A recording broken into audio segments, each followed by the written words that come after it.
you very much, Karen, for joining me this afternoon. I just wanted to interview some of my clients to explain to other people who are thinking of starting a business or have started a business like you two had, but aren't really guessing where they want to get with it. And then they have a business course and it goes really, really well, because I know your business is going really, really well in a very, very short period of time.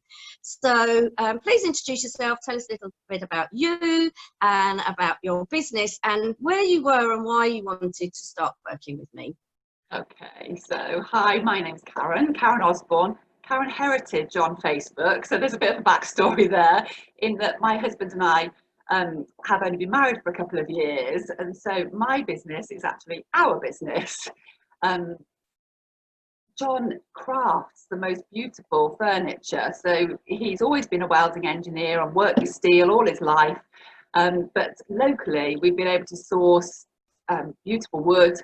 So the reclaimed wood, or the sustainably sourced wood that we've sourced, he's made bespoke furniture out of. I've got my market traders shirt on because that literally is where we started. It was a hobby.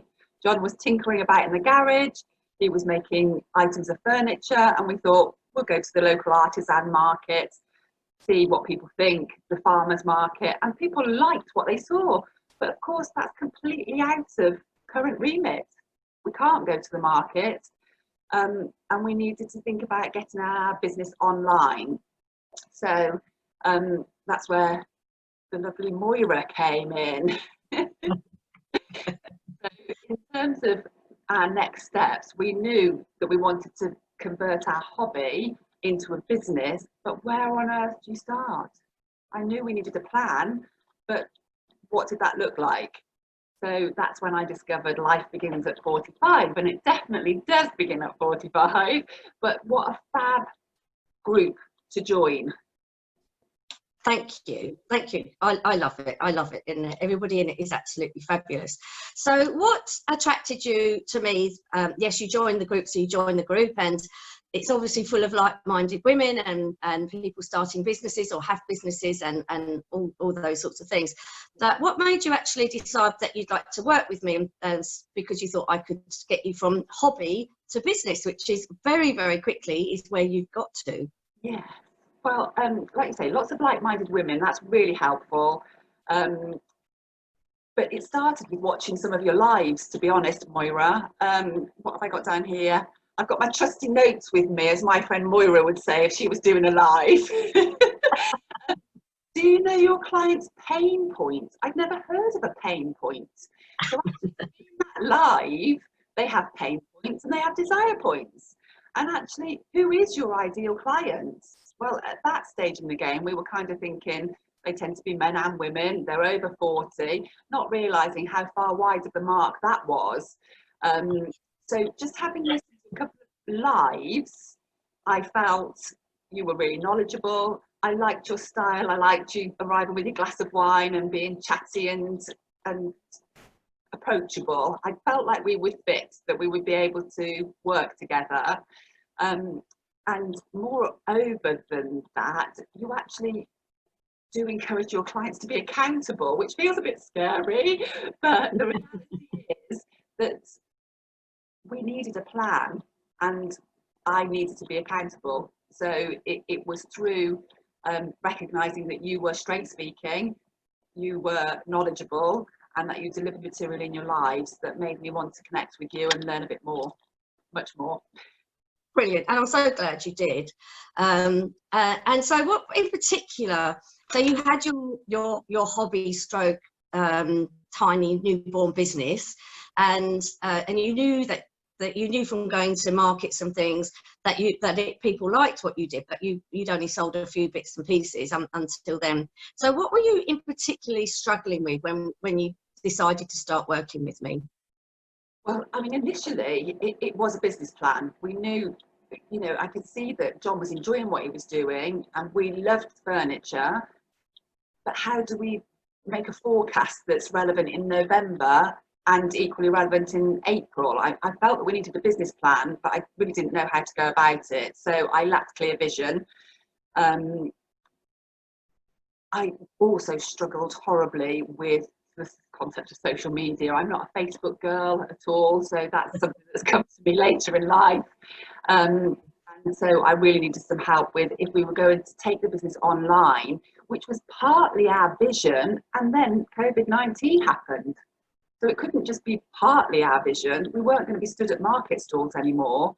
We were due to go to a massive county show that we were hoping to really do good business in. And so it was about how can we convert the business to become online, and then how do you drive sales? So, yeah, and in this day and age, I think all businesses, and I think COVID-19 has shown so many people that you do need an online presence if you possibly can. Yeah, for sure. I mean, up until then, we'd felt it was a touchy-feely business. People needed to see the wood, and that is a beautiful thing, a beautiful part of the business. But actually, with good photographs and with knowing who your ideal client is and talking their language makes such a massive difference. It's that, you're know me, trust me, like me. Yes, the know me, like me, trust me bonds, which is all important. And also you really established a brand. You really started to understand what your brand was and what it stood for, and how then you were able to tell that to your ideal client, who would naturally be attracted to it and buy from you. Yeah, for sure. So initially the sort of goal setting work we went from goal setting work to ideal client and understanding the brands, and it really was about our clients don't want to be buying from sweatshops in China. They want to be buying a sustainable type of furniture. They want something that's bespoke. As people, they have very nice gardens, they've worked hard, they enjoy fine wines, but actually the sort of 50 questions that I went through to get to the 600 words written down about who our clients are, what they do in the evening, what they do in the day, what they enjoy, what they need to know about us, what are their aha moments, and all that was covered in working towards who the ideal client is and what our bespoke, sustainable, handmade furniture has in store for them, and how it meets their need in terms of their pain point or their desire point, has been revolutionary. It was all right. There was lots of aha moments going on when we were working together, for sure. And it's brilliant. And now, because of your business strategy and being shown how to put a business strategy together and how you don't wait for sales and driving sales, and I'm so excited because I've been saying this about so many people, but you've actually smashed your monthly target and smashed it out of the park. How did that happen? With planning. It's so straightforward, but the Marks and Spencer analogy was what did it for me. We don't start seeing swimsuits in Marks and Spencer's in July and August and buy only in July and August. They're designed, they're researched, they're promoted well in advance of that. So now that's absolutely what we do. So when you look at our 12-month plan, what we are promoting is what we discussed in design and research, which is obviously John's area of expertise, prior to promoting, or well in advance of promoting, and we're promoting well in advance of selling.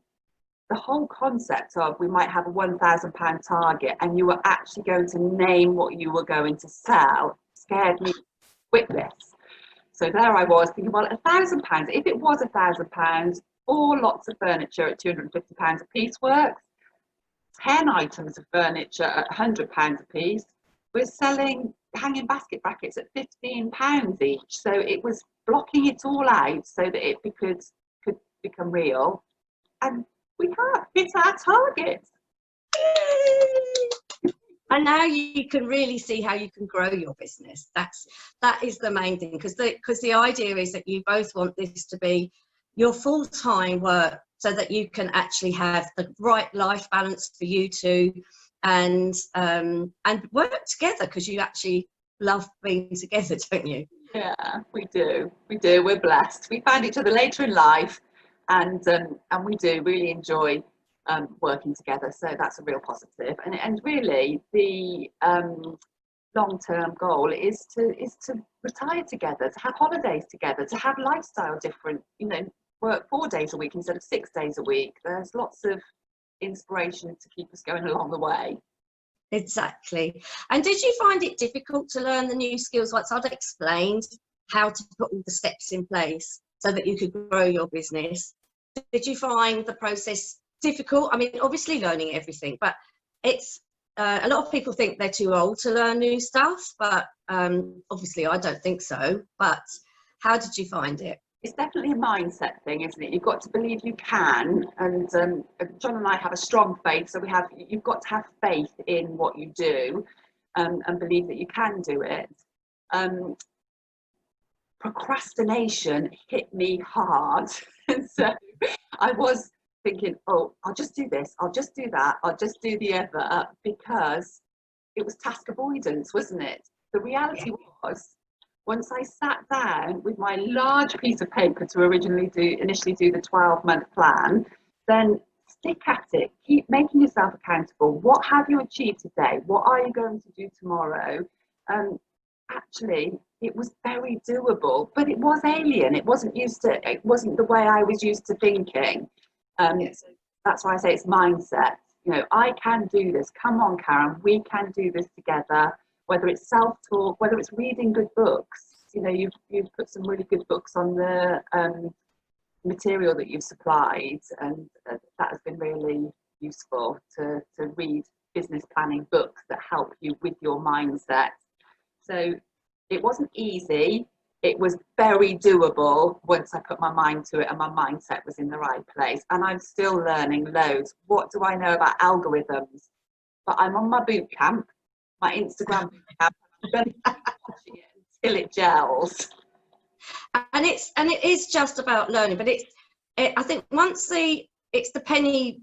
I think what helps is because you've got a beautiful business and a fantastic idea, but you just didn't know how to turn it into a successful business. But and obviously we're all constantly learning, and that's, I personally think, is the joy of having a business. But it's knowing, suddenly it's the light bulb moment. Suddenly you think, gosh, I have the steps to do this now. I can do it. I can see how to do it now. And I think that's what makes it so positive. And you, again, are living proof in a very short period of time. We only started working together, I think, in March or April. And you're smashing your budgets and going on. So do you think the future holds for you and John now with your business? Well, in amidst it all, we've managed to launch an Etsy shop, and we've got 60 items listed on the Etsy shop. And so the Facebook and the Instagram marketing that's behind that has calmed. I was getting so excitable that every time John made something that was brilliant, that's probably partly the in love feeling as well. Every time he made something, I just wanted to get it on Facebook. Whereas actually, let's plan and plot. Let's work on garden ventures. Let's highlight the passion, the love that they've been made with the oak, the beech that has been felled, the local goat farm where we picked up beautiful yew wood. People want to know that it's come from the National Trust. It's enabled us to make sure our sales are driven on social media so that people take action. I mean, the simple thing, take action. So I now say, click on this link and buy from our Etsy shop. Why wasn't I saying that? Directed to it and are making sales. So the future is for growth. We, need to not forget the basics, stick with the planning, the research, the promoting and the sales, and hopefully really forge ahead. Excellent. That's absolutely brilliant.